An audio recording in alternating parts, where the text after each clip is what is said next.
हा केले बघा.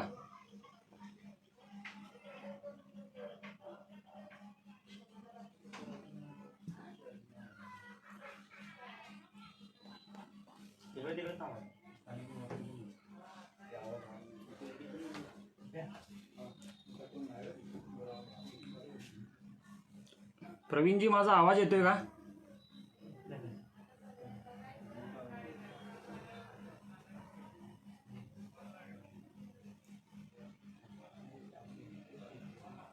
लिंक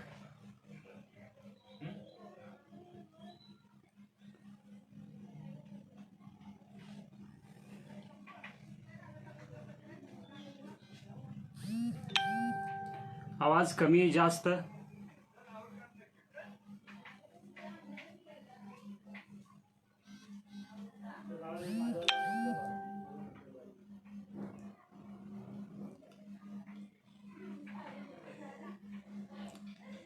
उत्तम पवार सर धन्यवाद.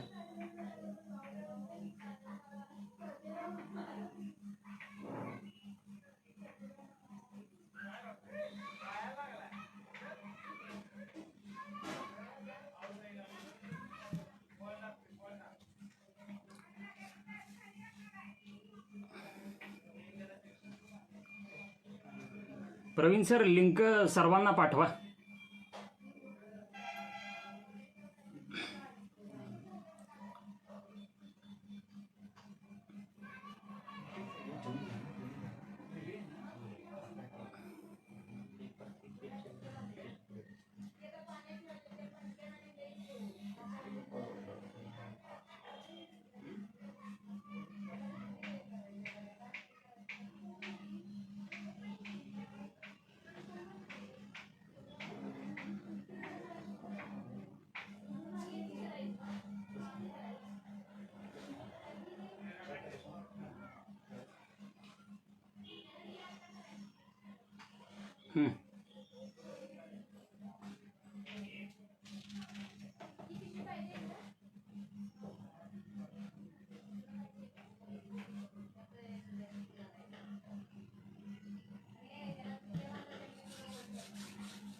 जवळजवळ 7:02 झालेले आहेत.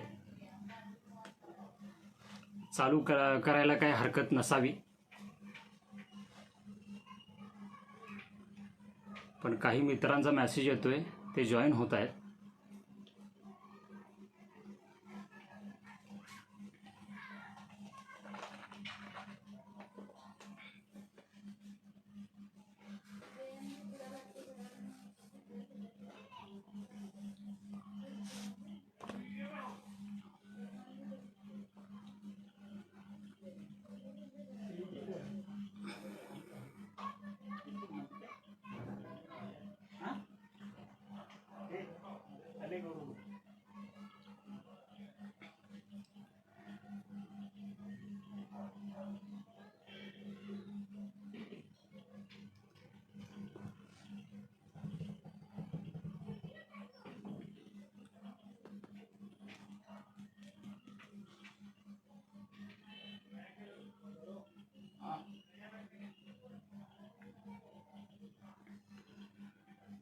बरोबर 7:05 झाल्यानंतर आपण सुरुवात करूया.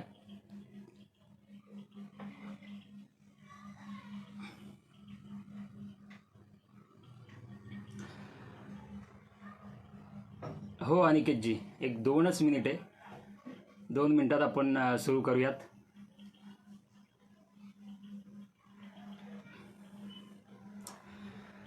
किरणदा thank you so much.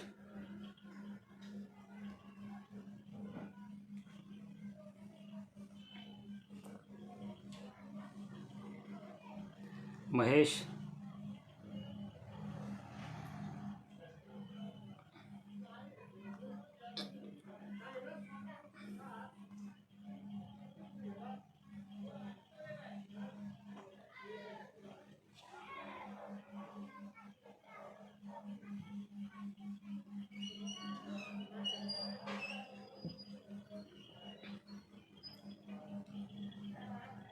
Sandeep ji धन्यवाद.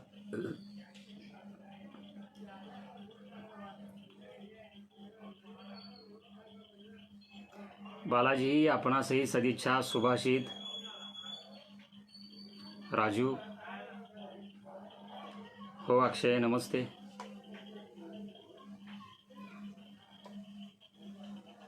हो नक्की नक्की उत्तम सर.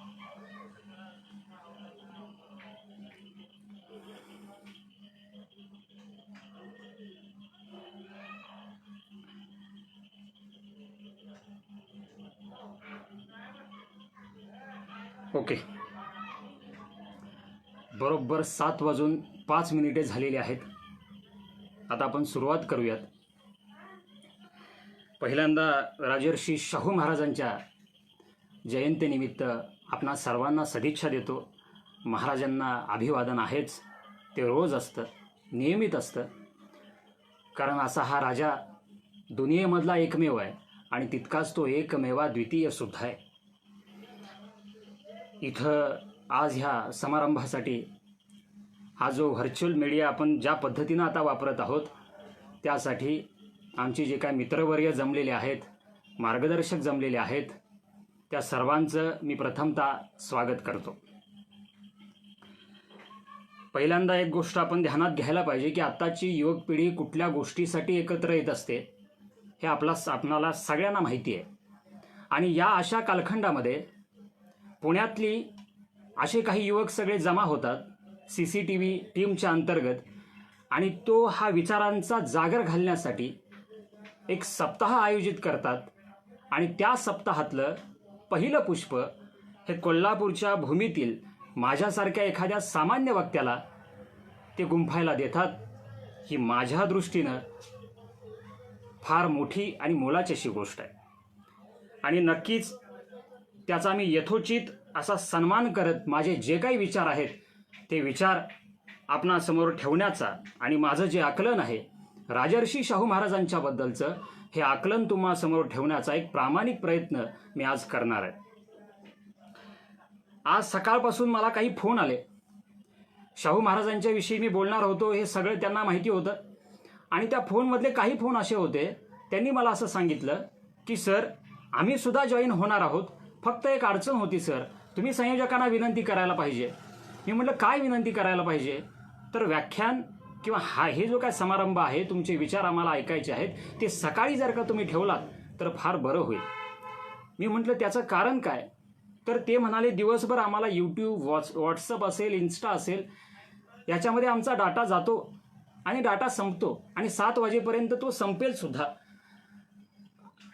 मी थोडंसं हसलो आणि म्हटलं शेवटी एक गोष्ट असते, प्रत्येक माणसाला डोळे असतात, नजर ही माणसाला निर्माण करावी लागते. चांगल्या आणि वाईटाची पारख ही ज्या माणसाची नजर चांगली असते त्याच्यावरून ठरत असते. हे कित्येक वेळेला सांगून झालेले एक विधान आहे की दुधाचं रतीब घरात जाऊन पोचवावं लागतं, पण दारूच्या गुत्थ्यावर माणसं स्वतःहून जात असतात. चांगल्या आणि वाईटाची पारख जर का असेल तर निश्चितच तुमची नजर या आयुष्याकडे एका व्यापक पद्धतीनं बघेल आणि तुमचं आयुष्य हे नक्कीच एका सुखाच्या दिशेनं जाईल, यात काही शंका नाही. लोकराजा मंच म्हणून कोल्हापुरात एक मंच स्थापन झाला. मीही या मंचाचा सदस्य आहे.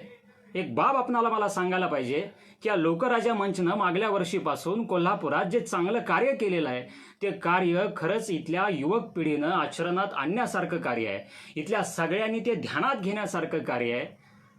म्हणजे रक्तदानाच्या माध्यमातून त्यांनी केलेलं अनमोल असं सहकार्य असेल, CPRच्या प्रशासनाला विश्वासात घेऊन त्यांनी केलेलं कार्य असेल, किंवा मग संविधान संवादक म्हणून गावगाड्यातल्या सामान्य कुटुंबांपर्यंत ते संविधान पोहोचवण्याचं केलेलं काम असेल, अभ्यासिकेच्या माध्यमातून केलेलं काम असेल.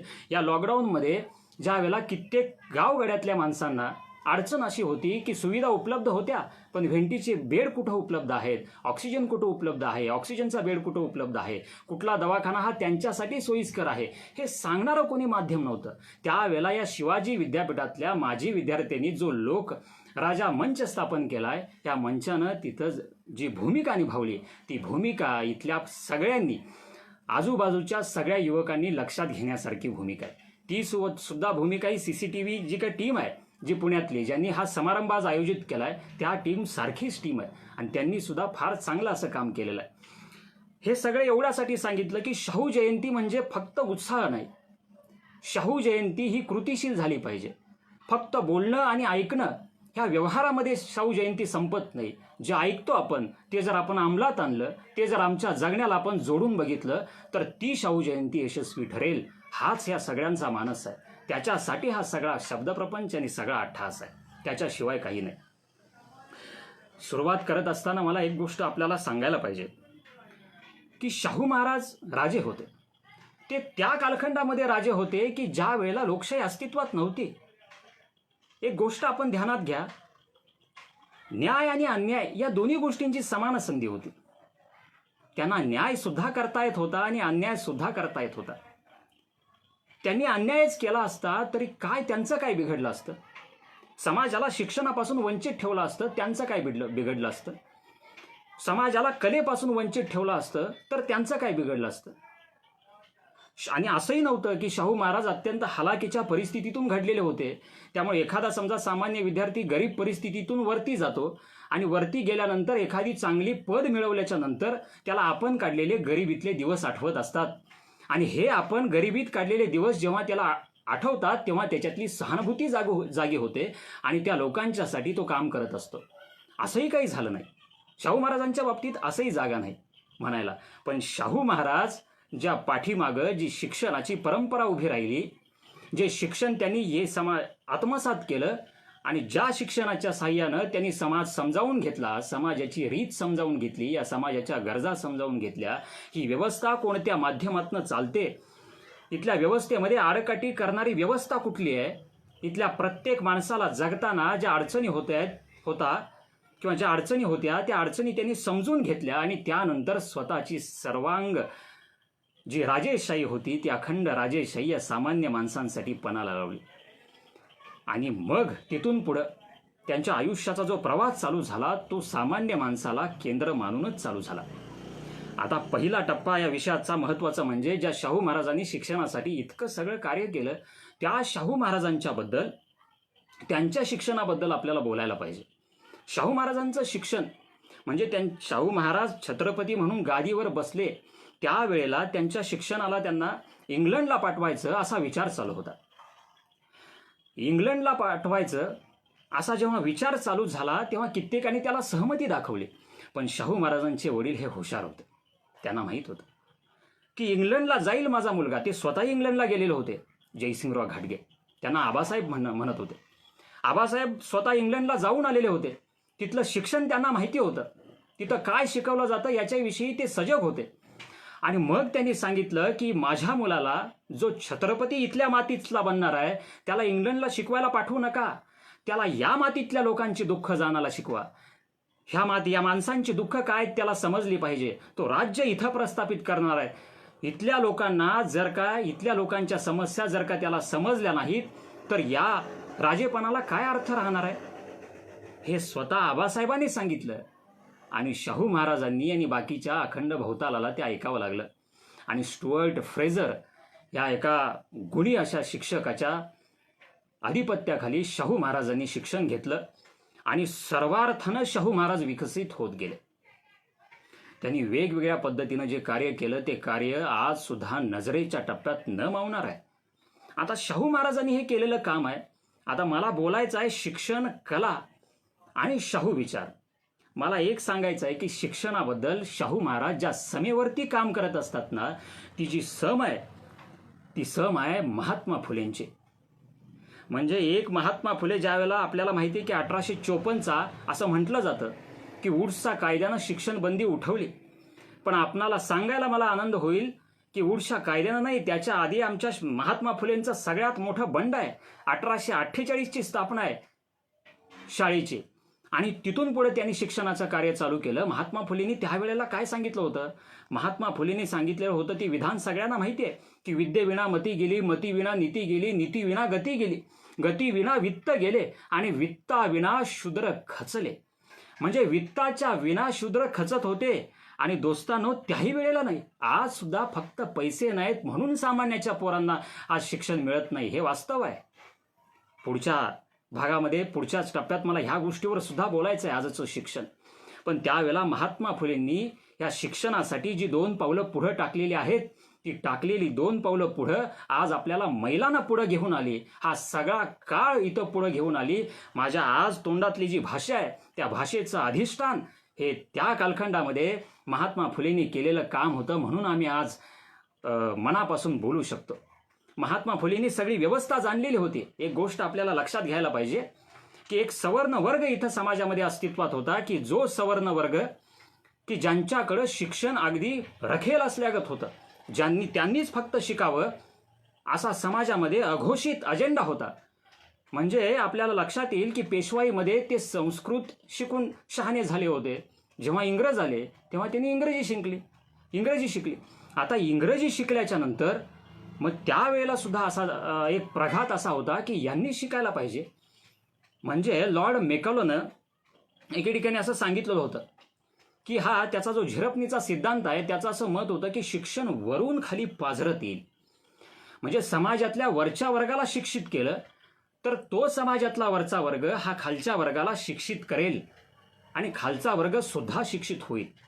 पण दोस्तांनो, ज्या वेळेला ही बाब स्वतःहून महात्मा फुलेंनी समजावून घेतली, त्याला महात्मा फुले म्हणायला लागले की अशानं माझा समाज शहाणा व्हायचा नाही, अशानं माझ्या समाजाला शहाणपण मिळायचं नाही, माझ्या समाजाला शिक्षण मिळायचं नाही. आणि या झिरपणीच्या सिद्धांताला आव्हान दिलं. आणि या झिरपणीच्या सिद्धांताला आव्हान हंटर कमिशन समोर दिलं. आणि त्यावेळेला त्यांनी सांगितलं, हा जो तुम्ही म्हणताय, हा जो सिद्धांत आहे ना, जो वरून खाली येईल, हे आयुष्यात कधी येणार नाही खाली. शिक्षण हे खालून वरती गेलं पाहिजे. त्यामुळे बहुजन शिक्षित झाले पाहिजेत, बहुजनांना शिकवलं पाहिजे. तुम्ही कॉलेजेस स्थापन करा, सगळे करा, पण अहो इथं प्राथमिक शिक्षणाचा वांदा आहे. सामान्य माणसाला इथं किमान शिक्षण मिळत नाही. इथं बहुजनांच्या पोरांना किमान शिक्षण मिळत नाही. आणि तुम्ही कुठल्या मोठ्या शिक्षणाच्या बाता करायला लागलेला आहात. त्यांना पहिल्यांदा शिक्षित केलं पाहिजे. त्यावेळेला महात्मा फुलेंच्या या विचारांचं प्रात्यक्षिक म्हणजे शाहू महाराजांचा प्राथमिक शिक्षणाचा कायदा आहे. ही गोळ अशी जोडली जाते. महिलांच्या बाबतीत सुद्धा शाहू महाराजांनी जे कार्य केलेलं आहे, ते सावित्रीबाई फुले त्यांचे विचार समाजामध्ये तो विचार समजावून सांगण्यासाठी त्यांनी सोसलेल्या सगळ्या हाल अपेष्टा ह्या आपण बघितलेल्या आहेत. कशातून? पुस्तकातून बघितलेल्या आहेत, वाचून आपण समजून घेतलेल्या आहेत. सावित्रीबाई एके ठिकाणी फार सुंदर असं लिहायच्या. त्या म्हणायच्या की शूद्रांना सांगण्याजोगा शिक्षण मार्ग भला, शिक्षणानेच येते मनुष्यत्व आणि पशुत्व हाटते पहा. हे पशुत्व जर का हटवायचं असेल, बाहेर घालवायचं असेल, तर शिक्षणाशिवाय अन्य कोणताही मार्ग इथं अस्तित्वात नव्हता. हे त्यांना माहिती होतं. हे शाहू महाराजांनी जाणलं होतं. आता हे शाहू महाराजांनी कसं काय जाणलं होतं, याचा सगळ्यात मोठा दाखला काय आहे? तो दाखला वाचताना माझ्या अंगावरती काटा आला होता. आपल्याला ऐकताना सुद्धा तो येईल अशी अपेक्षा आहे. दोस्तो, हुबळीला एक परिषद झाली. हुबळीला जी का झालेली परिषद होती, ती परिषदेला शाहू महाराज येणार होते. शाहू महाराज राजे होते, हे आपणा सर्वांना माहिती आहे. राजा येणार आहे म्हटल्यानंतर, अहो पाहुणा येणार असल्यानंतर आपण इतकी तयारी करत असतो. राजा येणार आहे म्हटल्यानंतर अख्खं गाव नटलं होतं. एखाद्या सौंदर्यवतीसारखं गाव नटलेलं होतं. आणि त्यावेळेला शाहू महाराज तिथं आल्यानंतर तिथनं एक रथ ठेवलेला होता की ज्या रथातून शाहू महाराज जाणार होते. म्हणजे शाहू महाराज त्या गावामध्ये येतील आणि गावाच्या सुरुवातीला आल्यानंतर जिथं सभामंडप आहे तिथंपर्यंत जाण्यासाठी त्या गावकऱ्यांनी रथ आणलेला होता. आणि त्या रथाच्या जवळ येताना शाहू महाराज आले आणि त्या रथात बसण्याच्या आधी त्यांनी गाव थोडंसं निहाळलं. त्यांच्या हे लक्षात आलं की किती उत्साहानं सगळे आहेत. म्हणजे आंब्याचे डहाळे लावलेले होते, रांगोळ्या काढलेल्या होत्या, सगळं केलेलं होतं. गावात अगदी पताका लावून गाव अगदी नटवून टाकलेलं होतं. त्यावेळेला महाराज तिथं आलेत, त्या रथात बसले. त्या रथाला घोडी होते. आणि काय त्यांच्या डोक्यात आलं कुणास ठाऊक, त्यांच्यातली प्रेमाची भावना लोकांची जागी झाली. आणि या प्रेमाच्या भावनेनं त्या लोकांनी केलं काय, ती जी घोडी होती ज्या रथाची, ती रथाची घोडी ते सोडायला लागले. आणि ही रथाची घोडी जेव्हा ते सोडायला लागले तेव्हा शाहू महाराज उठून उभा राहिले. त्यांच्या काही लक्षात आलं नाही. आता त्यांच्या लक्षात आलं नाही म्हणून शाहू महाराज म्हणाले, अरे काय करायला लागलेले आहात तुम्ही, ती घोडी का सोडताय? त्यावेळेला ते सगळी जे काय माणसं होती ती माणसं असं म्हणायला लागली, आम्ही घोडी एवढ्यासाठी सोडतोय राजे की तुमच्यावरच्या प्रेमापोटी आम्ही हा जो काय रथ आहे तो त्या सभामंडपापर्यंत आमच्या खांद्यावरून नेणार आहोत. दोस्तांनो, हे वाक्य ऐकल्यानंतर शाहू महाराज उठून उभा राहिलेले होते. त्यांना रागावून म्हणाले, तुम्ही जर का असं करणार असाल तर मी स्वतः खाली उतरतो आणि मी पायी चालत जातो. तुम्हाला आजपर्यंत जनावरासारखं वागवलं गेले, आजपर्यंत जनावराचं जगणं तुमच्या वाट्याला आलंय. हे जगणं कायमस्वरूपी तुमच्या वाट्याला यायला पाहिजे, म्हणून मी राजा नाही झालो. तुमच्यातला जनावरासारखं तुम्हाला आजपर्यंत जे जनावरासारखं वागवलं गेलंय ते बाजूला सारून तुमच्यातली माणसाची जी वृत्ती आहे, तुमच्यात लपलेला जो खरा माणूस आहे, तो खरा माणूस बाहेर काढायसाठी मी इथं आलेलो आहे. असं जेव्हा शाहू महाराज म्हणाले तेव्हा उपस्थित जे काही सगळी लोक होती या सगळ्या लोकांच्या डोळ्यामध्ये पाणी होते. त्यावेळेला शाहू महाराज हे म्हणाले होते की तुम्हाला माणसांसारखं जगता आलं पाहिजे, आणि तसं जगण्यासाठी ज्या ज्या आडकाट्या आहेत त्या सगळ्या बाजूला सारण्यासाठी मी या राजाच्या सिंहासनावर बसलेलो आहे. हे वाक्य ऐकता क्षणी सगळ्यांच्या डोळ्यामध्ये पाणी होतं. दोस्तांनो, आजपर्यंत शिवाजी महाराजांच्या नंतर जगामध्ये जिथं जिथं राजे झाले त्या प्रत्येक राजाला जलाभिषेक झालेला असेल, पण आजपर्यंतच्या इतिहासामध्ये असा आसवाभिषेक करून स्वतःचं तेज फुलवणारा राजा हा दुनियेच्या इतिहासामधला एकमेव राजा असेल की जो राजर्षी म्हणून गणला गेला. 4000 वर्षांच्या पूर्वी ही महाभारतामध्ये एक पदवी मिळालेली होती, राजर्षी. त्यानंतर जगाच्या इतिहासात पहिल्यांदा आपल्या कोल्हापूरच्या मातीतल्या राजर्षी शाहू महाराजांना राजर्षी ही पदवी मिळाली. हा किती मोठा बहुमान आहे पहा. आता हे शाहू महाराजांचं या सामान्य लोकांच्या बद्दलचं जी काही त्यांची उत्कटता होती, सामान्य लोकांच्या बद्दल जी त्यांची कणं होती, ती एवढ्यासाठी होती की सामान्य माणसांच्या कल्याणाचा मार्ग हा शिक्षणातून जातो. त्यांना जर का शिक्षण मिळालं नाही तर ती माणसं चांगलं जगणं जगू शकत नाहीत. आणि मग त्यांनी पहिल्यांदा प्राथमिक शिक्षणाच्या कायद्याकडे हात घातला आणि 1917 त्यांनी प्राथमिक शिक्षणाचा कायदा केला. आता एक गोष्ट लक्षात घ्या, पहिल्यांदा त्यांनी जाहीरनामा काढला आणि हा जाहीरनामा काढल्याच्या नंतर त्याचा कायद्यामध्ये रूपांतर होईपर्यंतची सगळी जी का प्रोसेस होती ती महाराजांनी स्वतःहून लक्ष घातलेलं आहे. आणि त्या प्रोसेसमध्ये लक्ष घातल्याच्या नंतर मग त्याचा कायदा झाला. याच्यासाठी एक समिती नेमली आणि ती समिती नेमून मग त्याचा कायदा केला. हा कायदा काय सांगत होता, म्हणजे आज आपल्याला माहिती आहे की वेगवेगळ्या गोष्टींसाठी आपण दंड लावत असतो, पण माणसानं शिकावं आणि या अशिक्षित समाजानं शिकावं म्हणून सुद्धा शाहू महाराजांनी दंड लावलेला होता. म्हणजे 1917चा कायदा असा सांगतो की वय वर्ष 6 पासून वय वर्ष 12 पर्यंतची जेवढी मुलं असतील या प्रत्येक लहान मुलाला शिकता आलं पाहिजे, या प्रत्येक मुलानं शिकलं पाहिजे. आणि ही जी मुलं आहेत गावगाड्यामध्ये मुलं, ती गावगाड्यामधली मुलं शाळेत येत नव्हती. मग त्या शाळेत आणण्याचे मार्ग काय काय आहेत महाराजांनी शोधून काढले. त्या प्रत्येक गावातली वाडी वस्ती, त्या प्रत्येक वाड्या वस्तीतली जी मुलं आहेत त्यांची यादी करायला लावली.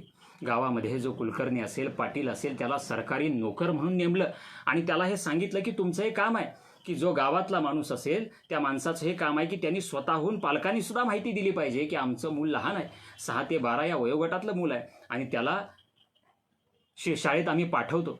समजा जर का वडिलांनी त्या मुलाला शाळेत पाठवलं नाही तर काय होईल, 1 रुपयाचा दंड लागेल असं म्हणून शाहू महाराजांनी त्या कायद्यासहितच हे जोडून दिलेलं होतं, हे फरमान काढलेलं होतं. आता त्यावेळेला शाहू महाराजांचा हा जो जाहीरनामा सांगतो त्या जाहीरनाम्याचं वैशिष्ट्य काय होतं की हा जाहीरनामा पहिल्यांदा शिक्षणापासून अलिप्त समाजाला किमान शिक्षण देऊ पाहत होता. किमान शिक्षण देऊ पाहत होता म्हणजे शिक्षणाच्या मूळ प्रवाहामध्ये एकदा जर का हा समाज आला तर ह्या समाजाला हे कळेल की शिकून शहाणपण मिळालं की आपल्या आयुष्यावर होणारा अन्याय आपल्याला समजतो आणि हा अन्याय लोकांना समजावा, सन्मानाचं जगणं मिळावं म्हणून त्या कायद्यामध्ये शाहू महाराजांनी 1 रुपयाचा दंड त्यांना ठेवलेला होता. तसाच 1 रुपयाचा कर सुद्धा ठेवलेला होता. कारण का आपल्या मुलाचं शिक्षण ही आपली जबाबदारी आहे हे त्या पालकाला सुद्धा कळालं पाहिजे, म्हणून 1 रुपयाचा दंड ठेवलेला होता. आणखीन कुणाला दंड केला शाहू महाराजांनी, अहो आपल्या समाजातली पोरं शिकून शहाणी होणं ह्या समाजातल्या प्रत्येकाची जबाबदारी आहे. त्यामुळे जे उद्योगधंदे होते त्या उद्योगधंद्यातले मोठे मोठे जे व्यापारी होते, जे धनिक लोक होती, यांना त्यांच्या उत्पन्नाच्या 15% कर त्यांच्यावर बसवला आणि त्यांना हे सांगितलं की तुम्ही हा कर दिला पाहिजे कारण हितली मुलं शिकणं, या समाजातली मुलं शिकणं हे तुमचं काम आहे, ही तुमची जबाबदारी सुद्धा आहे. आणि शाहू महाराजांनी ते सर्वार्थानं पार पडेपर्यंत, इथला समाज शिक्षित होईपर्यंत लावून धरली. ही गोष्ट तुम्ही आम्ही ध्यानात घेतली पाहिजे. म्हणजे कित्येक जणांना असा प्रश्न पडेल की 1917 साली शाहू महाराजांनी हा कायदा केला, या कायद्याचं फलित तर नेमकं काय आहे. दोस्तांनो, 1917 साली हा केलेला कायदा, या कायद्यानं आपल्या हाताला त्यावेळेला एकूण 13,000 विद्यार्थी शिकत होते. या शाळेमध्ये आलेल्या विद्यार्थ्यांची संख्या 13,000 होती. त्यावेळेला 27 शाळा होत्या. आणि ज्या वेळेला माझा राजा 1922 साली शाहू महाराजांचं निधन झालं आणि या 1922 साली त्या एकूण संख्येचे एकूण 420 शाळा आल्या आणि 22,000 विद्यार्थी शिक्षण घेऊ लागले. म्हणजे मला सांगा, 22,000 कुटुंब महाराजांनी शहाणी केली होती. त्यांना मूळ प्रवाहामध्ये आणलेलं होतं. आणि तो काळ कसा होता? तो काळ इतका भयानक होता. जाती व्यवस्था इतकी प्रचंड होती, वर्णव्यवस्था इतकी प्रचंड होती आणि याच्यातून शिक्षणाचा मार्ग काढणं हा फार कठीण गोष्ट असते. शाहू महाराजांनी ती केली. शाहू महाराजांनी स्वतःचं राजेपण या एका गोष्टीसाठी अगदी पणाला लावलं आणि लोकांना शहाणं केलं. आता एका बाजूला शिक्षणामध्ये ही व्यवस्था अशी होती, पण महिलांच्या शिक्षणाबाबतीत सुद्धा शाहू महाराज तितके सजग होते. एक बाब आपल्याला सगळ्यांना माहिती असेल की शाहू महाराजांचा मुलगा घोडेस्वारी करत असताना वयाच्या 11व्या वर्षी निधन पावला. आणि वयाच्या 11व्या वर्षी निधन पावल्यानंतर स्वतःचा मुलगा गेल्यानंतर एखाद्या बापाला काय वाटणार आहे सांगा? शाहू महाराजांची काळी सुद्धा अगदी चिरून गेलेलं होतं या घटनेनं. त्यांना फार वाईट वाटलं. पण ज्या वेळेला शाहू महाराजांना या घटनेचं वाईट वाटलं, त्याच वेळेला त्यांच्यातला जो काय शिक्षणाला साथ देणारा जो विचार होता तोही तितका जागा झाला, त्याच पद्धतीनं जागा झाला. म्हणजे एक त्यावेळेला असा एक प्रघात होता की राजे घराण्यातल्या ज्या महिला असतील त्या राजे घराण्यातल्या महिलांचं नख सुद्धा समाजाला दिसता कामा नये, इतका राजांच्यावर सुद्धा पगडा होता या परंपरांचा, या कर्मकांडांचा आणि ह्या जातीय व्यवस्थेचा इतका पगडा होता. पण शाहू महाराजांनी तो सगळा मोडून काढला. शाहू महाराजांनी मोडून काढला आणि पहिल्यांदा आपल्या सुनेला, तिचं नाव होतं इंदुमतीबाई, या इंदुमतीबाईंना शिकवण्याचा घाट शाहू महाराजांनी घातला आणि त्यांना एक शिक्षक नेमले. आणि ते शिक्षक, ते कुलकर्णी नावाचे शिक्षक, हे कडक शिक्षक होते. इतके कडक आणि काही वेळेला ते बिभत्स वाटणे इतकं वागायचे, बिभत्ससुद्धा वाटायचे. आणि मग ज्या वेळेला तिथल्या त्यांच्या घरातल्यांना किंवा शाहू महाराजांच्या संबंधितांना ही गोष्ट लक्षात आली, आता शाहू महाराज राजे होते, त्यांच्या सुनेला शिकवताना त्यांनी काही गोष्टींचं पालन केलं पाहिजे असं कित्येकांचं मत होतं. त्यांनी चिडू नये, त्यांनी रागानं काही समजावून सांगू नये असा कित्येकांचा मानस होता.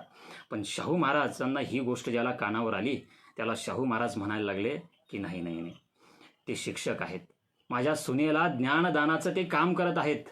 मी वाटलं आणि जर माझी मानसिकता झाली तर मी स्वतःहून जाऊन त्यांना नतमस्तक होईन, त्यांना नमस्कार करेन, पण त्यांच्याविषयी अपशब्द बोलणार नाही, कारण तो त्यांच्यातल्या शिक्षकाचा अपमान असेल. दोस्त हो, हा शिक्षणासाठी त्यांनी केलेलं कार्य हे आहेच, पण एखाद्या शिक्षकाला दिलेला त्यांचा सन्मान, याच्यातनं एक गोष्ट लक्षात येते की शिक्षणाची व्याख्या शाहू महाराजांच्या ठाई किती मोठी होती पहा. आणि त्यावेळेला म्हणजे महिलांना शिकू द्यायचं नाही असं समाजामध्ये सगळीकडं स्तोम माजलेला असताना सुद्धा रखमाबाई केळवकर नावाच्या एका महिलेला त्यांनी शिक्षणाधिकारी पद हे दिलेलं होतं. म्हणजे आज सुद्धा चूल आणि मूल याच्या पलीकडे आपण मुलीला जाऊ देत नाही अशी भयान अवस्था असताना सुद्धा एका महिलेला शिक्षणाधिकारी बनवणारा राजा हा महिलांच्या शिक्षणाबाबतीत सुद्धा किती सजग होता याचा विचार आज तुम्ही आणि आम्ही केला पाहिजे. हे महिलांच्या शिक्षणाबाबतीत सुद्धा शाहू महाराजांनी फार मोठं काम केलं. आता स्टुअर्ट फ्रेझर यांनी शाहू महाराजांना याच प्रकारांचं शिक्षण दिलेलं होतं. त्यामुळे त्यांची जडणघडण अशी झाली की समाजामध्ये चालत आलेल्या ज्या काय प्रथा आहेत, ज्या परंपरा आहेत, त्या प्रथांना, त्या परंपरांना आपण छेद दिला पाहिजे. पण कुठल्या परंपरांना छेद दिला पाहिजे की ज्या माणसाला शहाणपण देत नाहीत, माणसाला अज्ञातामध्ये ठेवतात, त्या अज्ञाताच्या अंधकारातून माणूस बाहेर काढला पाहिजे आणि त्या माणसाला ज्ञाताच्या प्रकाशामध्ये उभा केलं पाहिजे. यासाठी हे शिक्षणाची समज त्यांनी स्वतःहून आत्मसात केलेली होती. आता तुम्हाला असं वाटेल की शाहू महाराजांचं शिक्षणाचं कार्य एवढं अगदी सहज आणि इतक्यात संपून जाईल का? अहो नाही.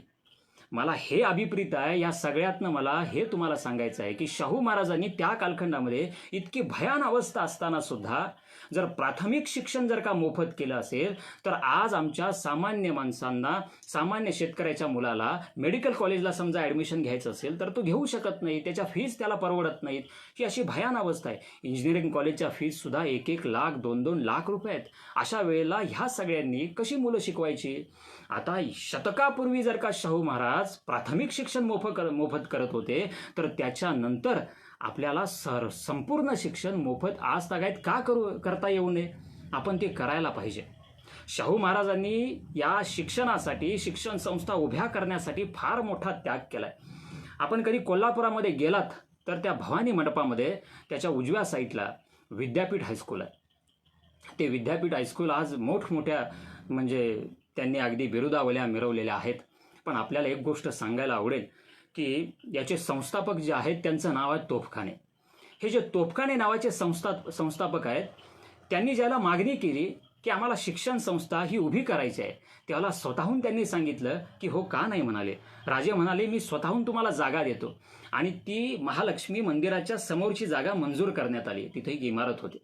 आता ती इमारत खाली करायची होती. बरेच पण तिथले खाजगी लोक याच्यासाठी धजत नव्हते, इमारत खाली करत नव्हते. महाराजांनी हुकूम काढला तरी सुद्धा त्यांनी इमारत खाली केली नाही. बरेच दिवस गेले.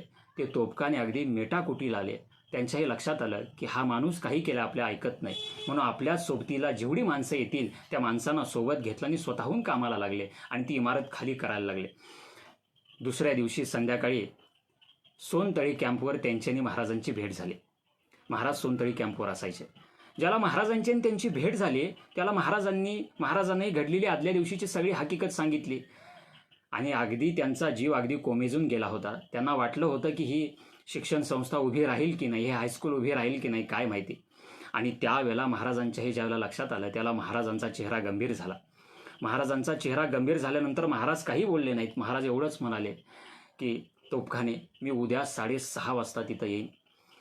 आणि महाराजांच्या त्यावेळेला संस्थानामध्ये जेवढे कैदी होते त्या 91 कैद्यांना महाराजांनी घेतलं आणि कैद्यांना घेऊन तिथं गेले. आणि जवळजवळ 7 वाजता काम चालू झालं. 7 वाजता सुरू झालेलं काम बरोबर संपलं. ती वेळ होती 1 वाजता. 1 वाजेपर्यंत महाराज तिथंच एक खांब होता देवळाचा आणि त्या देवळाच्या खांबाला टेकून उभा होते. म्हणजे त्या तोफखानेंनी स्वतःचं एक पुस्तक लिहिलंय आणि त्या स्वतःच्या पुस्तकामध्ये असं त्यांनी सांगितलंय की महाराज भर उन्हात 6 तास उभे होते आणि 6 तास उभे होते आणि मग हे सगळं काम संपलं. आणि संपल्यानंतर तोफखानेंना म्हणाले आणखीन काही गरज वाटली तर मला सांगा, पण हे हायस्कूल उभं राहिलं पाहिजे, माझी पोरं शिकली पाहिजेत.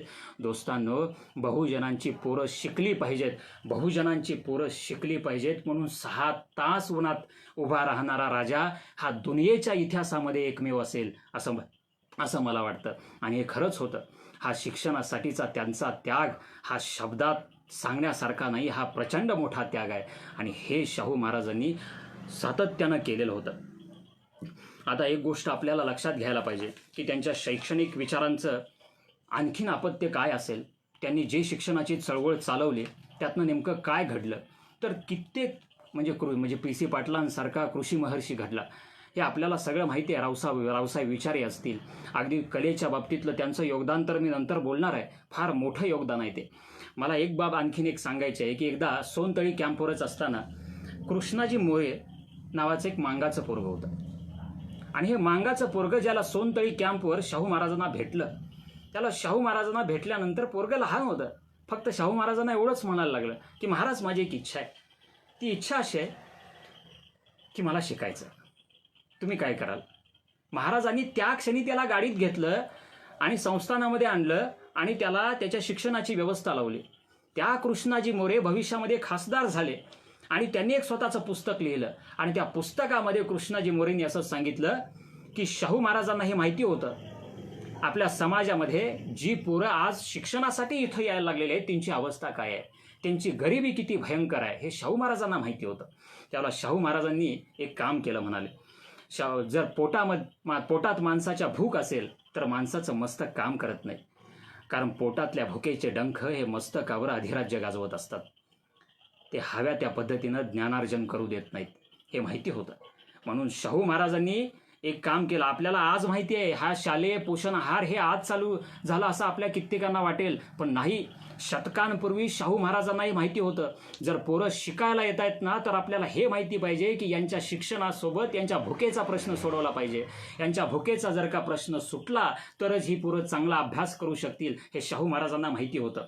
आणि ज्या वेळेला शाहू महाराज स्वतःहून त्या मुदपाकखान्यामध्ये गेले म्हणजे स्वयंपाकघरामध्ये गेले आणि स्वयंपाकघरामध्ये गेल्यानंतर जे स्वयंपाकी होते त्या सगळ्यांना बोलवलं आणि त्या सगळ्यांना बोलवल्याच्या नंतर ते सांगायला लागले एक गोष्ट लक्षात ठेवा, फार कष्टातून ही शिक्षण व्यवस्था मी घेऊन चाललेलो आहे आणि ही मुलं मी शिकवायला लागलेलो आहे. तुमचं एक काम आहे, या संस्थानातलं शिकणारं एक सुद्धा पोरगं भुकेनं व्याकुळ नाही झालं पाहिजे, आणि तसं जर का झालं तर तुमची चामडी मी लोळवेन. दोस्तांनो, सकाळी 2 भाकरी आणि संध्याकाळी 2 भाकरी आणि भाजी मोफत त्या संस्थानातल्या सगळ्या मुलांना दिली जायची. आज या शालेय पोषण आहारामध्ये झालेला भ्रष्टाचार बघितला की यांना कुठल्या भाषेमध्ये शाहू राजा समजावून सांगायचा, हा प्रश्न माझ्या मनाला पडतो. या शिक्षणासाठी शाहू महाराजांनी अखंड आयुष्यभर स्वतःचं सर्वांग पणाला लावलं आणि हा समाज बहुजन समाज शिकवण्यासाठी अहोरात्र असं कष्ट केलं. शाहू महाराजांना कलेची सुद्धा तितकीच आवड होती आणि कलेच्या प्रांगणामध्ये सातत्यानं ते काम करायचे. त्यांना सगळ्या गोष्टींची आवड होते. आपल्याला माहिती आहे की एखाद्या माणसाला गाणं आवडतं, एखाद्या माणसाला लिहिणं सुद्धा आवडत असतं. शाहू महाराजांना एकदा एक बातमी लागली की मिरजेमध्ये एक पोरगा आले की ते लय चांगलं गातंय म्हणा. शाहू महाराजांना हे कळता क्षणी शाहू महाराज स्वतः कलाप्रेमी होते. शाहू महाराजांनी सांगितलं, ते मिरजेतलं जे पोरगं तुम्ही चांगलं गाताय म्हणताय ना, त्याला दरबारामध्ये पहिल्यांदा पेश करा. महाराजांची सगळी फौज सुटली आणि ते मिरजेत कुठलं पोरगं चांगलं गातंय म्हणत दिसतंय पण लय देखणं, त्या पोरग्याला आणायला गेली. त्या पोरग्याला घेऊन आलीत, दरबारामध्ये त्या पोरग्याला हजर केलं.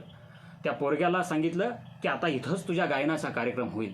लगेच कार्यक्रम चालू सुद्धा झाला. पोरानं इतकं चांगलं गायलं की भोवताल अगदी मंत्रमुग्ध होऊन गेला. म्हणजे एखाद्या माणसाचा स्वरच असा असतो की ज्या स्वरातच समाधी कधी लागते आपल्याला कळत नाही. म्हणजे टाळ्या सगळेच वाजवत असतात, पण ब्रह्मानंदी टाळी असते ज्याला अध्यात्म जोडलेलं असतं.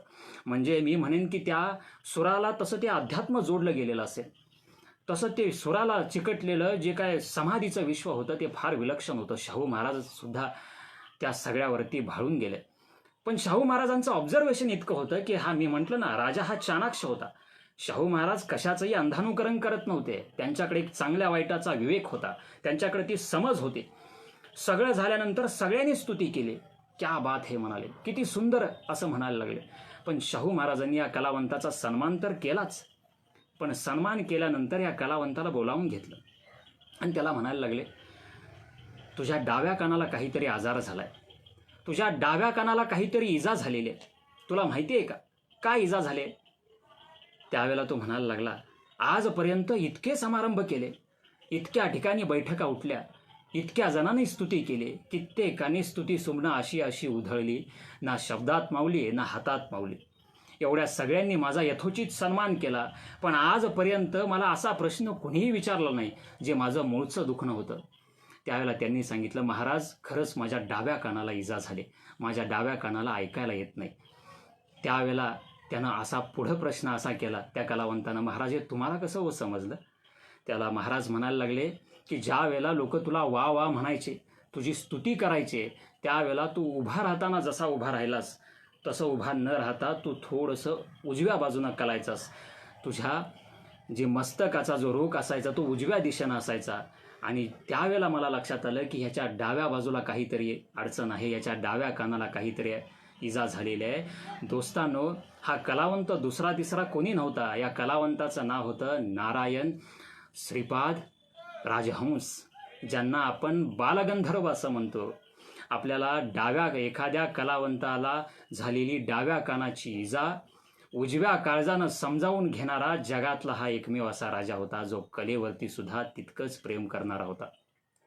शाहू महाराजांनी कलेवरती नुसतं प्रेम केलं नाही, त्या कलेला राजाश्रय सुद्धा दिला. राजाश्रय हा शब्द आठवल्याच्या नंतर आपल्याला आठवते ती कुस्ती. कुस्तीवरती महाराजांनी अपरंपार इतकं प्रेम केलं. म्हणजे आपल्याला सांगायला आवडेल की आज ज्या वेळेला आपल्या पदकाची कोंडी झालेली होती ऑलिम्पिकमध्ये, त्याला साक्षी मलिकनं ही कोंडी फोडली. साक्षी मलिकनं नावाच्या एका महिला मल्लानं ही कोंडी फुटली, ती सुद्धा खेळ कुस्ती होता. या भारताला पहिल्यांदा जे वैयक्तिक खेळामध्ये ऑलिम्पिकमध्ये मिळालेलं पदक आहे ते खाशाबाज जाधव यांनी मिळवून दिलं, तेही कुस्तीमधूनच. आणि कुस्ती हा मुळातच कष्टाचा खेळ आहे हे आपल्याला चांगलं माहिती आहे. आणि या खेळासाठी सगळ्यात जास्त प्रयत्न केले ते शाहू महाराजांनी. म्हणून कोल्हापूरला आज कुस्ती पंढरी असं म्हटलं जातं. ही कलावंतांची नगरी असली तरी सुद्धा कुस्ती पंढरी म्हणून ओळखली जाते. याचं कारण असं आहे की शाहू महाराजांनी कुस्तीवरती इतकं प्रेम केलं की त्यांना मुलगा झाल्यानंतर त्याच्या पहिल्याच वाढदिवसाला त्यांनी एक मोठं मैदान ठेवलं आता त्या मोठ्या मैदानाला पंजाबातनं मल्ल बोलवले, पंजाबातनं मल्ल आले सुद्धा, आणि पंजाबमधनं आलेले मल्ल आणि कोल्हापूरचे मल्ल यांची कुस्ती लावली. आता यांची कुस्ती लावल्यानंतर त्यावेळेला कोल्हापूरचे मल्ल कमी पडले, दमानं कमी पडले, ताकदीनं कमी पडले, डावानं कमी पडले. शाहू महाराजांच्या हे लक्षात आलं. शाहू महाराजांनी त्यावेळेला भारतामध्ये जिथं जिथं चांगले चांगले मल्ल आहेत त्या सगळ्या मल्लांना इथं बोलावून घेतलं आणि त्या मल्लांना इथं सराव करायला सांगितला. त्याचं कारण एवढं होतं की त्या मल्लांची सरावाची पद्धत, त्यांची लढण्याची ढब, त्यांची सलामीची पद्धत आणि मैदानामध्ये जे त्यांचं काळीज, सुपा एवढं काळीज चालतं, ते मैदानामध्ये काळीज कसं चालवलं पाहिजे, या सगळ्या गोष्टींचा रियाज ह्या कोल्हापूरच्या मातीला झाला पाहिजे, इथल्या मल्लांना झाला पाहिजे. म्हणून त्यांना इथं बोलवलं आणि इथली कुस्ती वाढवण्यासाठी त्यांनी अतोनात असे प्रयत्न केले.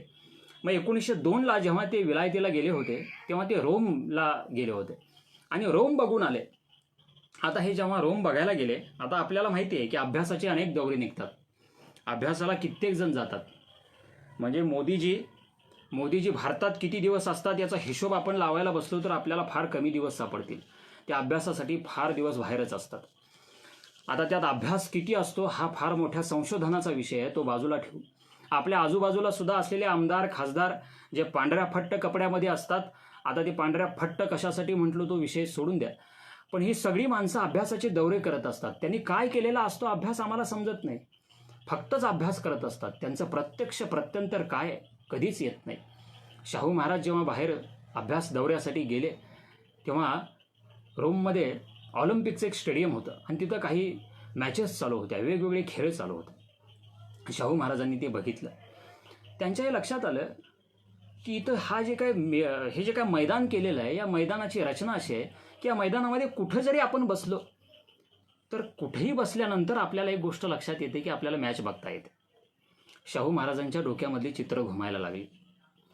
तिथून आले शाहू महाराज आणि तिथून आल्याच्या नंतर शाहू महाराजांच्या हे लक्षात आलं की आता तशी प्रतिकृती आपण इथं आपल्या राज्यामध्ये करायची, आपल्या करवीर संस्थानामध्ये तसं एखादं मैदान उभा करायचं. मग मैदान कुठं उभा करायचं? गावगाड्यातली माणसं जी कुस्ती शौकीन खूप आहेत, त्यांना याय जायला गाडी नसते, वाहनाची सुविधा नाही, तर शहराच्या बरोबर मध्यंतरी हे आपण मैदान उभा केलं पाहिजे. आणि मग शाहू महाराजांच्या डोक्यातली ही संकल्पना वास्तवामध्ये आली आणि खासबाग मैदान उभा राहिलं. हे जे खासबाग मैदान आहे, या खासबाग मैदानाची रचनाच अशी आहे की तुम्ही कुठल्याही दिशेला आणि कुठेही बसा, तुम्ही बसल्याच्या नंतर तुम्हाला कुस्ती जशीच्या तशी दिसते. म्हणजे मल्ल अगदी कुस्ती इतक्या खाली चालू असते, तुम्ही कुठं वरच्या शेंड्याला जरी बसलेला असाल तरी तुम्हाला कुस्ती जशीच्या तशी बघता येते. शाहू महाराज विदेशामध्ये गेलेले होते आणि विदेशामध्ये गेल्यानंतर त्यांनी ही मनातनं जी प्रतिकृती घेऊन आले त्यांनी खासबाग मैदानाची स्थापना केली. आता तसे विलायतेला खूप जण जातात. मला तुम्हाला एक गोष्ट सांगायची होती की शाहू महाराजांचं कुस्तीप्रेम इतकं अफाट होतं की ह्याचं प्रत्यंतर आणखीन एका ठिकाणी आलं.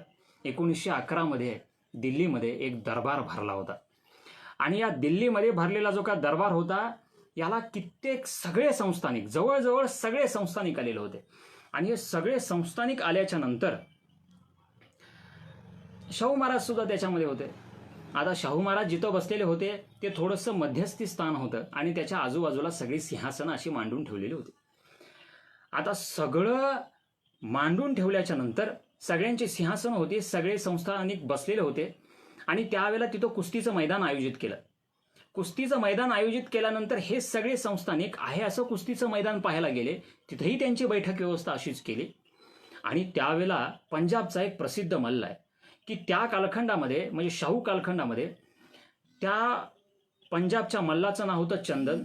अगदी अख्खा भारत त्यानं व्यापून टाकलेला होता. त्याच्या कीर्तीचा डंका अख्ख्या भारतामध्ये अगदी व्यापून टाकलेला होता आणि भारतामध्ये वाजलेला सुद्धा होता. आणि त्याचं नाव इतकं होतं, त्याच्या नावाची दहशत सुद्धा तितकी होती की चंदन मैदानावर खेळतोय म्हटल्यानंतर पुढल्या मल्लाला धडकी भरायला पाहिजे असं चंदनचं वजन होतं. आणि त्यावेळेला तो मल्ल कुस्ती पाहण्यासाठी आलेला होता, वृद्ध झालेला होता. आणि हा वृद्ध चंदन नावाचा मल्ल पंजाबचा जेव्हा आला तेव्हा त्यानं बघितलं की शाहू महाराज बसलेले दिसले. जेव्हा शाहू महाराज बसलेले त्यांना दिसले त्यावेळेला तो मल्ल थेट पहिल्यांदा शाहू महाराजांच्या सिंहासनाजवळ आला आणि महाराजांना मुजरा केला. एवढा मोठा महान मल्ल पण महाराजांना एवढ्या सगळ्या संस्थानिकांमध्ये कुणालाही मुजरा केला नाही. पहिल्यांदा महाराजांना केला. सगळं भोवताल अगदी तोंडात बोट आणून हे सगळं दृश्य पाहत होतं. आणि सगळ्या पैलवानांची रांगच लागली. कुस्तीला लढाईला जायच्या आधी मैदानाच्या बाहेर जेवढे जेवढे मल्ल होते ते सगळेच मल्ल आले आणि शाहू महाराजांच्या पाया पडायला लागले. शाहू महाराजांना संयोजकांनी शेवटी एक काम केलं. शाहू महाराजांचं जे सिंहासन होतं ते शाहू महाराजांचं सिंहासन उचललं आणि ते सिंहासन उचलून मैदानाच्या बरोबर जवळ ठेवलं, जेणेकरून गर्दी होऊ नये. आणि सगळ्याच मल्लांनी महाराजांचा आशीर्वाद घेतला, महाराजांना मुजरा केला. दोस्तांनो, तो मुजरा कोल्हापूरच्या शाहू महाराजांना केलेला मुजरा हा शाहू महाराजांच्या ठाई कुस्ती जपण्याचा जो विचार होता किंवा शाहू महाराजांनी जो कुस्तीला राजाश्रय दिला, या राजाश्रय देणाऱ्या विचाराचा यथोचित सन्मान होता. ही बाब आपण लक्षात घ्यायला पाहिजे. शाहू महाराजांनी फक्त कुस्तीच वाढवली नाही, कुस्तीमध्ये अनेक मल्लांना मोठं केलं. अगदी देवाप्पा धनगरचं उदाहरण माहिती आहे की शाहू महाराजांना असं वाटत होतं की रुस्तमे हिंद हा किताब माझ्या इथल्या मल्लांनी मिळवायला पाहिजे. पण त्या देवाप्पा धनगर जेव्हा कॉलराच्या आजाराची साथ आली आणि त्यावेळेला देवाप्पा आजारी पडला, त्याला आजारी पडलेल्या देवाप्पाला वाचवण्यासाठी महाराजांनी जे जे प्रयत्न करता येतील ते सगळे प्रयत्न केले. अगदी त्याच्या डॉक्टरांना हे सांगितलं, त्याच्या वजना इतकी नाणी मी तुम्हाला देतो, पण माझ्या देवाप्पाला वाचवा. म्हणजे एखाद्या मल्लाच्या प्रती महाराजांचा जो भाव होता, जो आदरभाव होता, तो इतका प्रचंड होता. म्हणून ही मल्लविद्या या मातीमध्ये टिकली. आज या मल्लविद्येकडं त्या पद्धतीनं पाहिलं जात नाही. शाहू महाराजांनी या मल्लविद्येला एक शिस्त लावलेली होती. कारण का, स्वतःहून त्यांनी स्वया खाजगीतून 30,000 रुपयांची तरतूद महाराजांनी केलेली होती. इथला मल्ल टिकला पाहिजे म्हणून, इथल्या मल्लानं वेगवेगळ्या पातळीवरती कुस्त्या केल्या पाहिजेत म्हणून शाहू महाराजांनी याची तरतूद केलेली होती. पण आजकाल या मल्ल व्यवस्थेला गुंडशाहीचा शाप लागला. हा बाजूला काढला पाहिजे. कारण कोल्हापुरात जी कुस्तीची पंढरी म्हटली जाते कोल्हापुराला, या कोल्हापुरातल्या कुस्ती पंढरीतला विठ्ठल म्हणजे शाहू महाराज होते. आणि शाहू महाराजांनी या कलेवरती जो संस्कार केला आहे त्याच्यावरती मल्लांनी कुठलाही डाग लावू नये किंवा त्यांना डाग लावण्याचा कुठलाही अधिकार नाही. कुस्ती म्हणजे झुंडशाही नाही, कुस्ती म्हणजे गुंडशाही नाही. एक गोष्ट लक्षात घ्या, कुस्ती हा नम्रतेचा खेळ आहे. आजपर्यंत आम्ही आपल्या गावगाड्यामध्ये असल्यामुळे कित्येक कुस्त्या मलासुद्धा पाहण्याचा योग आला. म्हणजे अगदी असलम काझींची कुस्ती असेल, चंद्रहार पाटलांची कुस्ती असेल, त्याच्यानंतर आम्ही ऐकलेल्या कुस्त्या, ज्या कुस्तीबद्दल आम्ही फार ऐकलं, मग ते लक्ष्मण वडार असतील, गणपत मामा आंधळकरांच्या कुस्तीबद्दल ऐकलं असेल किंवा अगदी युवराज पाटलांच्या कुस्तीबद्दल आम्ही ऐकलेलं असेल, अशा कित्येकांच्या कुस्तीबद्दल आम्ही ऐकलं. पण ह्यांनी एका नम्रतेचा जो कोश होता त्या नम्रतेच्या चौकटीला कधीही बगल दिली नाही. म्हणजे गणपत मामांच्याकडं बघितलं नुसतं तरी कळायचं की शिस्त आणि नम्रता काय असते. आणि हे जर का मल्लविद्येचा असा जर का वसा असेल तर हा वसा आपण बाजूला टाकून नाही चालणार. आजच्या कालखंडामध्ये कित्येक असे मल्ल आहेत त्यांनी हा वारसा जपलेला आहे. आणि कुस्ती हा खरंच कष्टदायक आणि कष्टाचा खेळ आहे. खुराक लागतो, सगळ्या गोष्टी लागतात. ज्यावेळेला बीडच्या राहुल आवारेनं पदक मिळवलं, त्याला राहुल आवारेला पदक मिळाल्याच्या नंतर त्याच्या आईला प्रश्न केला की राष्ट्रकुलमध्ये तुमच्या मुलानं पदक मिळवलंय, त्याविषयी तुम्हाला काय वाटतं? त्यावेळेला त्याची आई म्हणाली, हे त्याच्या कष्टाचं फलित आहे. या कुस्ती कलेवर त्याच्या वडिलांनी त्यानं जे प्रेम केलं, या प्रेमाचं फलित आहे. आणि कष्ट इतकं अफाट केले की या 14 वर्षात एकाही दिवाळीला माझं पोर घरी आलं नाही. फक्त सराव करत होतं आणि त्याच्यानंतर आपल्याला पद मिळालं, आपल्या देशाला पद मिळवून दिलं, सुवर्ण पदक मिळालं. ही साधी गोष्ट नाही. या मल्लविद्येकडे आपल्याला त्या बाजूनं बघता आलं पाहिजे. एक गोष्ट लक्षात घ्या, कित्येक वेळा असं म्हटलं जातं की मातीतल्या कुस्ती होती. शाहू महाराजांच्या कालखंडात मातीतली कुस्ती होती, आता कुस्ती मॅटवरची कुस्ती आले. पण मला हे चांगलं माहिती आहे की जेव्हा मॅटवरच्या कुस्तीमधला शेवटचा हाफ चालू असतो आणि कुस्ती एखाद्या पैलवानाच्या हातातनं जेव्हा निघून जाते तेव्हा त्याला मातीतल्या डावाचाच उपयोग करावा लागतो आणि गेलेली कुस्ती पुन्हा परत आणावी लागते. हे समाजातलं आणि त्या मैदानावरचं वास्तव आहे. त्यामुळे शाहू महाराजांची जी मातीतली कुस्ती होती ती मातीतली कुस्ती टिकली पाहिजे आणि ती टिकण्यासाठी तुम्ही आणि आम्ही या चांगले प्रयत्न केले पाहिजेत.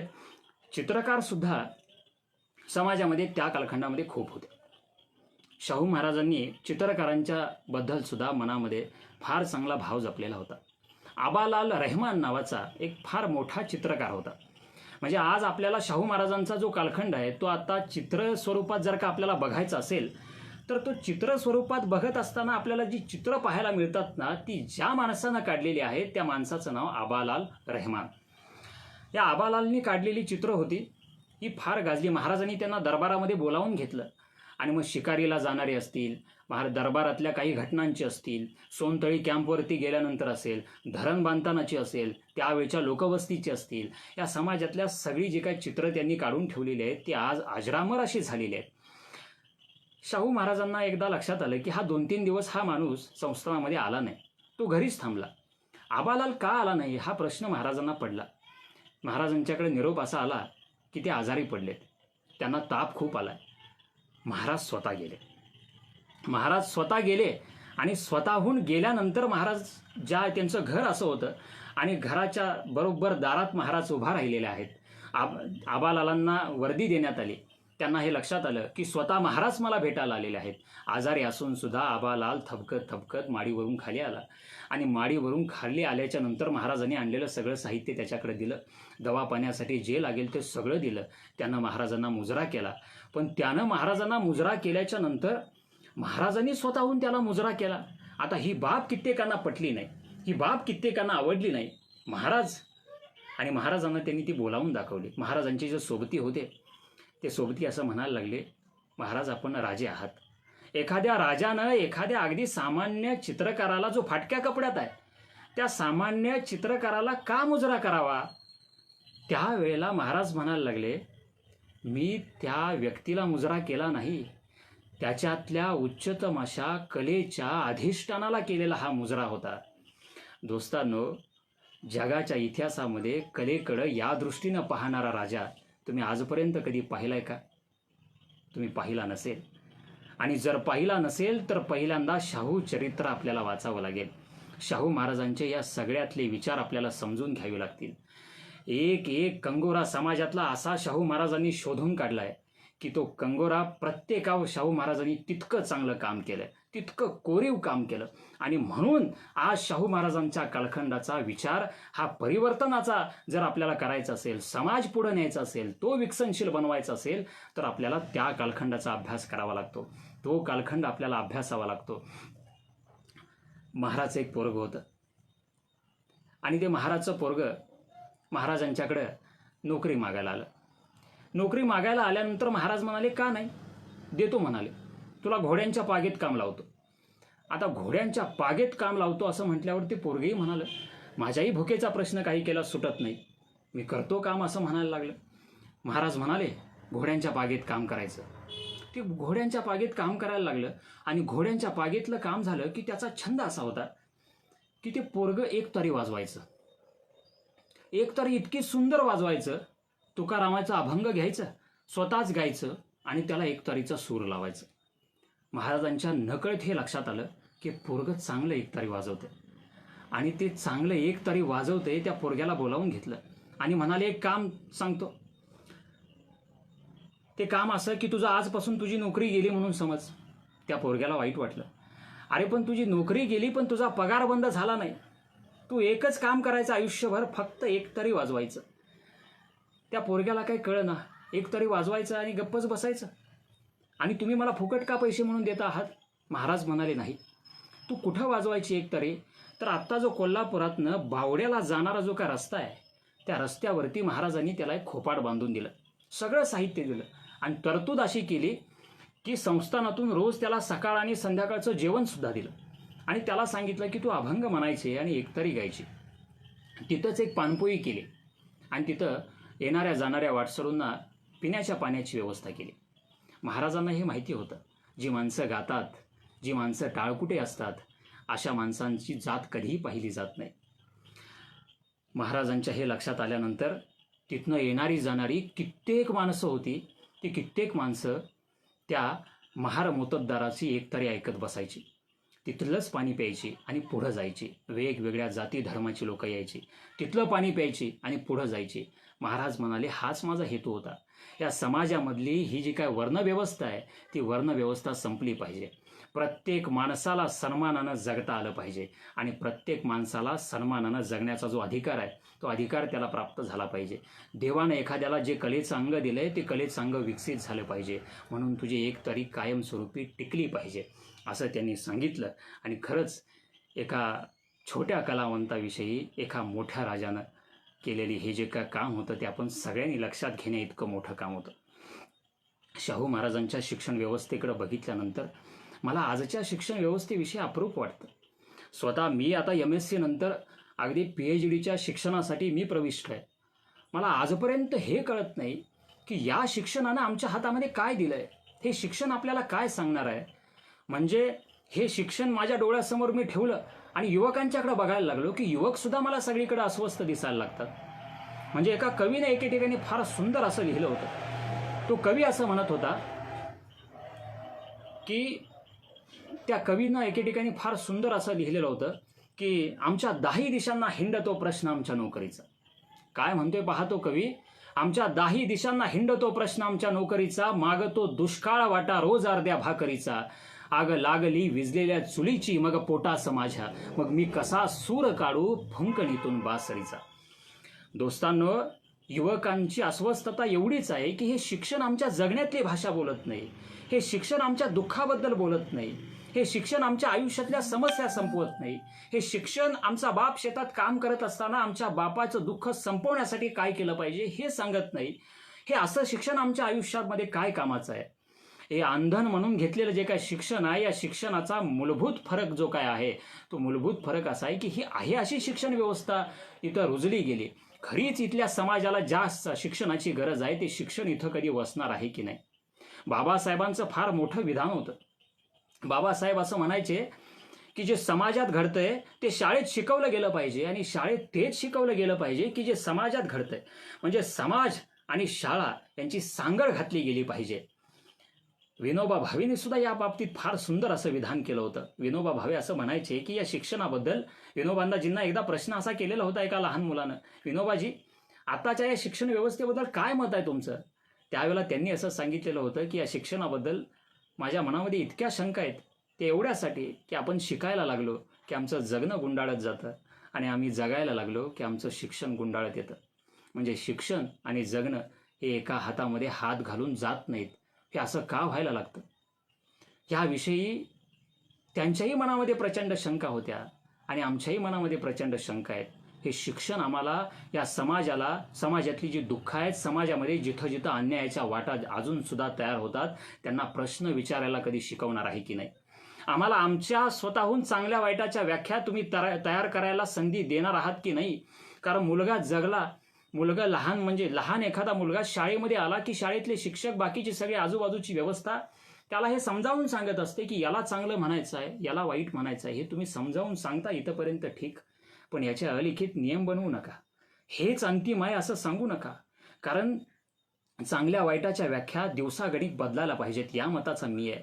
आज समाजामध्ये माझं एक स्वतःचं असं ऑब्झर्वेशन आहे, माझं हे निरीक्षण आहे की जे मला झाल्यानंतर, मला समजल्याच्या नंतर मला फार वाईट वाटलं. म्हणजे आज आपल्या आजूबाजूची माणसं आपल्याला हे सांगतात, समाजामध्ये असा एक ट्रेंड असा सेट झालाय की ते असं सांगतात की आयुष्यामध्ये असं मोठं व्हायला पाहिजे की तुम्ही असं काम करा, तुम्ही अशी पदवी मिळवा, तुम्ही अशा एखाद्या पोझिशनला जाऊन पोचा की तुमच्याकडे बघताना समाजाच्या माना खाली गेल्या पाहिजेत. तुम्ही जेव्हा वाटेवरून चालायला लागता तेव्हा आजूबाजूच्या सगळ्या माणसांनी माना खाली घातल्या पाहिजेत. दोस्तांनो, आपल्याच समाजातल्या, आपल्याच बांधवांच्या माना खाली घालून तुम्हाला कोणती समता साधायची आहे, हा प्रश्न माझ्या मनात त्या बराच दिवसापासून घोळत आहे. या शिक्षणाच्या व्यवस्थेसमोर असलेली ध्येय फक्त बदलून उपयोग नाही, त्याची रचना बदलायला पाहिजे. कारण मला सांगा, या लॉकडाऊनमध्ये कित्येक मुलं मी अशी बघितले की ज्यांचं शिक्षण थांबलंय याचं दुःखच त्यांना नाही. कारण शिक्षणामुळं काय थांबलंय याची जाणीव त्यांच्या आयुष्यामध्ये त्यांना होत नाही. ती जाणीव त्यांच्या आयुष्यामध्ये त्यांना व्हायला पाहिजे होते. असं शिक्षण, त्यांना जाणीवा समृद्ध करणारं शिक्षण जर का आपण जन्माला घालू शकलो, तशी व्यवस्था जर का आपण जन्माला घालू शकलो, तरच या सगळ्या गोष्टींना अर्थ असतो. बाकीच्या सगळ्याच गोष्टी या अशाच ढंगानं फक्त पुढं जात असतात. त्यांचा आणि आमचा आयुष्याचा तसाही संबंध लागत नाही. आज एक MD डॉक्टर घडवायचा म्हणजे कोट्यावधींचा खर्च लागतो. मला सांगा, सामान्य जे शेतकरी आहेत त्या शेतकऱ्याची पोरं असा डॉक्टर होऊ शकतील का, असा डॉक्टर घडेल का. आणि समाजामध्ये असं होतंय की एखादा माणूस चांगलं बोलायला लागला, एखादा माणूस चांगलं लिहायला लागला की त्याचा नायकीकरण इतक्या जोरात होतं की तोच अशी एखादी भूमिका घेतो की ज्यानं समाजातला खलनायक, त्याच्यातला मनातला खलनायक बाजूला येतो. आणि खरंच तो चुकीचं पाऊल टाकण्यासाठी समाजाचं अतिरिक्त प्रोत्साहन हे कारणीभूत असतं. हे आपण कित्येक वेळेला बघितलेलं आहे. म्हणजे MPSC आणि UPSC आज समाजामध्ये अशी व्यवस्था झाली की MPSC मधनं आणि UPSC मधनंच पोस्ट काढली तरच तो चांगल्या उच्च पदाला पोहोचला आणि समाजाच्या दृष्टीनं तो चांगला झाला, त्याचं आयुष्यातलं करिअर सेट झालं, असं एक समज या समाजामध्ये आता व्हायला लागलाय. तो समज बाजूला काढून टाकायला पाहिजे. म्हणजे एकाच वेळेला रेल्वे खात्यामध्ये एखाद्यानं चांगली पद मिळवलं आणि त्याच वेळेला एखादा जर का मुलगा फौजदार झाला तर फौजदार झालेल्या मुलाची मिरवणूक निघेल, समाज म्हणेल की पोरानं नाव काढलं, पोरगा फार मोठा झाला, हे पद महत्वाचं आहे. असा जो काय समाजामध्ये हा जो काय विचार चालू आहे ना, हा समाजामधला विचार हा चुकीचा विचार आहे. हा विचार बाजूला काढून टाकायला पाहिजे. लक्षात घ्या, MPSC आणि UPSCकडे किती लक्ष द्यायला पाहिजे, किती वेळ त्याच्याकडं त्या MPSC आणि UPSCच्या नावाखाली तुमची क्षमता तुम्ही वाया घालवायला पाहिजे. मला मान्य आहे की तुम्हाला याच्यातून पद मिळाल्याच्या नंतर ते पद समाजासाठीच तुम्ही उपयोगात आणणार आहे, हेही मला मान्य आहे. पण फक्त प्रशासकांच्यावर आपला देश चालवायचा आहे का? या देशाला चांगला लेखक नको, या देशाला चांगला कलावंत नको, या देशाला चांगला मल्ल नको, या देशाला चांगला वक्ता नको? असं का वाटत नाही तुम्हाला की सर्वांगानं जर काय म्हणजे जगण्याचं प्रत्येक अंग जर का विकसित झालेलं असेल तरच आपलं जगणं समृद्ध होत असतं. बाकीचा कुठलाच बाब आपल्या आयुष्याला समृद्ध करत नसते. म्हणजे एकाच गोष्टीवरती आपण लक्ष केंद्रित करायला लागलो तर आपलं जगणं समृद्ध कसं काय होईल? नाही होणार. म्हणून आणि शिक्षण ही अशी गोष्ट असली पाहिजे की ज्या शिक्षणानं तुमचं माझं अखंड जगणं हे सर्वार्थानं समृद्ध केलं पाहिजे. याच्यासाठी आपण अट्टहास केला पाहिजे. याच्यासाठी आपल्या विवेकी शिस्तीच्या बैठका जन्माला आल्या पाहिजेत असं मला वाटतं. मी एक गोष्ट आता सांगेन की जवळजवळ 8 वाजायला लागलेत. बराच वेळ मी बोलतोय, पण मला हे माहिती आहे की शाहू महाराज हे असे राजे होते की जे राजे इथून पुढे होतील की नाही मला माहिती नाही. बाबासाहेब आंबेडकरांचंही मत एकदा असं होतं. बाबासाहेब म्हणाले होते की शाहू महाराजांसारखा सखा यापूर्वी कधीही लाभला नाही आणि इथून पुढे कधी लाभेल की नाही मला माहिती नाही. कारण बाबासाहेबांना ते स्वतः दलितांचे पुढारी असे माणगाव परिषदेमध्ये म्हणाले नाहीत. असं फक्त म्हणाले नाहीत, हा माणूस देशाचा पुढारी आहे असं म्हणाले. आणि त्यांचं एक वाक्य होतं शाहू महाराजांचं, जे वाक्य फार मला आवडतं. शाहू महाराज म्हणायचे, आम्ही परंपरेचे राजे, आम्ही परंपरेनं जन्माला आलेले राजे, विद्वत्तेचे राजे आम्हाला घडवावे लागतील. दोस्तांनो, राजा म्हणून विराजमान असताना सुद्धा आम्ही परंपरेचे राजे आहोत, विद्वत्तेचे राजे घडवावे लागतील. हे विधान धाडसाचं विधान आहे, ती साधी गोष्ट नाही. तुमच्या आमच्या सारख्या माणसाला म्हणजे ज्या पदावर आपण आहोत ते पद बाजूला गेलं पाहिजे आणि याच्यापेक्षा विकसित पद इथं अस्तित्वात यायला पाहिजे, हे म्हणणं इतकं सोपं नसतं. पण ते शाहू महाराज म्हणत होते, कारण आयुष्यभर या माणसांनं या बहुजनांच्यासाठी स्वतःला जाळात उभं केलं. एक घटना मला आठवते. महाराज ज्या एका वाहनातनं प्रवास करायचे त्याला खडकडा असं म्हणायचे. आता हा खडकडा म्हणजे ज्याला 8 घोडी होते आणि ही 8 घोड्यांचा हा रथ पुढं चाललेला असायचा. आणि 8 घोड्यांचा रथ पुढं चाललेला असताना महाराज स्वतः आजूबाजूची सगळी माणसं असायची. या सगळ्या माणसांना कुणाला वाटलं एखादं पोरगं यायचं आणि महाराजांना म्हणायचं, महाराज मी बसतो. महाराज त्याची सवारी घडवून द्यायचे आणि पुढं घेऊन जायचे. एकदा महाराजांचा दुपारचा असा रथ चाललेला होता आणि भर दुपार झालेली होती. आणि दुपार झालेली असताना दुपार झालेली होती, सूर्य अगदी डोक्यावर होता. आणि महाराजांच्या हे लक्षात आलं, महाराज रथावर होते, की एक आजीबाई पुढनं यायला लागली चालत. ती आजीबाई पुढनं चालत यायला लागली. तिच्या डोक्यावर शेनीची बुट्टी होती. महाराजांच्या हे लक्षात आलं, कुठून आले असेल, केवढं अंतर चालत आले असेल काय माहिती. तिच्या डोक्यावर एवढं ओझं आणि आता कुठं विकायला जाईल, कधी तिला विकत घेणारा भेटेल काय माहिती नाही. महाराज म्हणायला लागले, म्हातारबाई एक काम करा, हे माझे 2 रुपये घ्या आणि ते शेणी इथं टाका आणि ते शेणी टाका आणि तुम्ही जावा, हे पैसे मी तुम्हाला देतोय. ती म्हातारी म्हणायला लागली, मला पैसे नकोत. आणि या शेणी काय इथं टाकायच्या म्हणून मी घेऊन आलो का? या टाकायसाठी इथं घेऊन आलो नाही. महाराज म्हणायला लागले, पण तुला मी पैसे देतोय ना, या शेणी इथं टाक आणि तू जा. त्यावेळेला त्यांनी सांगितलं, ती आजीबाई म्हणायला लागली, त्या टाकायच्या असत्या तर मी घेऊन आलो असतो का? याचा उपयोग झाला पाहिजे. डोक्यावरून इतकं ओझं वागवत आलोय, एखाद्याची चूल पेटल्याशिवाय मला समाधान वाटायचं नाही. आणि महाराज तुम्ही असं म्हणायला लागलाय 2 रुपये देतो, पण अहो 2 रुपये एवढी किंमत नाही आहे याची. याची किंमत आहे 12 आणे. या सगळ्या शेणींची किंमत आहे 12 आणे. मला फक्त 12 आणे द्या. त्यावेळेला महाराज म्हणाले, बरं हे घे 12 आणे. आणि या शेणीसुद्धा तुम्ही घ्यायला पाहिजेत. महाराजांनी त्या स्वतःच्या रथामध्ये त्या सगळ्या शेणी उतरवून घेतल्या. आणि त्या रथामध्ये शेणी सगळ्या उतरवून घेतल्यानंतर आता उभा राहायला जागा नव्हती, कारण त्या म्हातारीच्या सगळ्या शेणी रथामध्ये होत्या.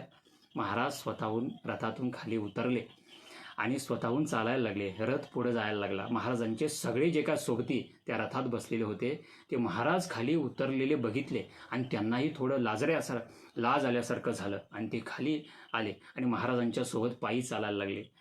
मला एक गोष्ट लक्षात येतं, राजाचा रथ म्हणजे राजाचं ऐश्वर्य असतं. एका म्हातारीच्या डोक्यावरचं ओझं खाली यावं, ते ओझं खाली घ्यावं, ते जर ओझं हलकं व्हावं म्हणून जर काय स्वतःचं ऐश्वर्य बाजूला सारून जर रथातनं राजा खाली आला असेल तर या सगळ्या आज आजूबाजूला असलेल्या या सत्तेकडनं आमची अपेक्षा फक्त इतकीच आहे की एका बाजूला जी आजी डोक्यावर ओझं घेऊन येत होते, तिच्या पोटात भूक होती, डोक्यावर ओझं होतं. आज इथं आजी मी सगळ्यांच्या भूमिकेमध्ये पाहतोय. इथल्या शेतकऱ्यांची दुःख आहेत, इथल्या विद्यार्थ्यांची दुःख आहेत, इथल्या सामान्य माणसाची दुःख आहेत. जगणाऱ्या प्रत्येक माणसाच्या डोक्यावर काहीतरी दुःख आहे आणि तशीच ते दुःख घेऊन चालत चालत यायला लागलेत. गरज फक्त एवढ्यासाठी आहे की सत्तेच्या रथात बसलेले जे मोठे महाशय आहेत त्यांनी एकदा रथ बाजूला सारावा आणि रथ बाजूला सारून एकदा रस्त्यावरनं येऊन चालायला लागावं. त्यांना रस्त्यावरची दुःख कळतील आणि त्या आजीबाईचं दुःख हलकं करणारा एक राजा होता. त्याची नजर जी होती ती नजर ह्या सत्तेनं आत्मसात करायला पाहिजे. इथल्या लोकनेत्यांनी आत्मसात करायला पाहिजे. लक्षात घ्या, मी एवढा वेळ बोलतोय, जवळजवळ 1 तासभर झाला असेल. मला हे माहिती आहे की हे फार सोपं असतं, बोलणं तर फार सोपं असतं. एखाद्या चौकाला शाहू महाराजांचं नाव देता येतं, तेही फार सोपं असतं. एखाद्या मंडळाला शाहू महाराजांचं नाव देता येतं, एखाद्या शाळेला शाहू महाराजांचं नाव देता येतं, शाहू महाराजांचं नाव एखाद्या वाटेला सुद्धा देता येतं. अवघड एकच गोष्ट असते की शाहू महाराजांनी जी वाट घालून दिली ना, त्या वाटेनं चालणं सगळ्यात अवघड असतं. आपल्या सगळ्यांच्याकडनं मला ती अपेक्षा आहे की शाहू महाराजांनी समताधिष्ठित शिक्षणासाठी जो यथोचित पाया घातला आणि जी समतेची वाट तुम्हाला आणि आम्हाला जगण्यासाठी दिली, ती जगण्यासाठी दिलेली वाट आयुष्यभर तुम्हाला आणि आम्हाला सोबत घेऊन चालावी लागेल. आणि असा मानस आपण करूयात. आणि मला वाटतं मी इथं थांबतो. आपण सर्वांनी, बरेच जणांच्या वेगवेगळ्या कमेंट आलेल्या आहेत. अगदी मिथून आहे, शुभम असेल आणि माझे गावातले सगळे मित्र असतील, शुभम असेल किंवा विपुल असेल, या सगळेजण असतील, सुनील दळवे असेल, दत्ता कदम असेल, उत्तम पवार असतील, या सगळेजण आहेत. सगळ्यांची नावं घेत नाही बसणार, पण ही पोरं काहीतरी काम करायला लागलेत. एका चांगल्या वळणाचं काम करायला लागलेत. लोकराजा मंचचं काम जितकं मोठं आहे तितकंच या CCTV टीमचं सुद्धा काम मोठं आहे. मला अक्षय लाके आहे आणि मला ह्या सगळ्यांच्याकडनं हीच अपेक्षा आहे की हा जो काय शाहू महाराजांच्या विचारांचा जागर आहे, हा विचारांचा जागर इथून पुढं 7 दिवस चालणार आहे. या पुण्यातल्या या CCTV टीमनं इतकं चांगलं देखणं नियोजन केलेलं आहे आणि या संयोजनाबद्दल पुन्हा एकदा मी त्यांचे आभार मानतो. आणि इथून पुढं उद्यापासून सुद्धा 6 व्याख्यानं आहेत, ज्या व्याख्यानाचे विषय अगदी वेगवेगळे आहेत. मी माझ्या परीनं 1 तासामध्ये, कारण 1 तासामध्ये बसणारा शाहू राजा नाही, त्यांचं शिक्षण 1 तासामध्ये बसणारं नाही, त्याच्या अनेक कंगोरे शिल्लक राहिलेले असतील सुद्धा, मला याची जाणीव आहे. पण मी माझ्या पद्धतीनं 1 तासामध्ये जितका न्याय देण्याचा प्रयत्न केला तो तितका प्रामाणिकपणानं प्रयत्न केला. जर काही कमी पडलं असेल तर उद्या भविष्यात कधी कालखंडामध्ये संधी मिळाली तर तीही भरून काढू. हे सगळं बोलण्याची जी ताकद होती ती शाहू महाराजांच्या विचारातून आलेली होती.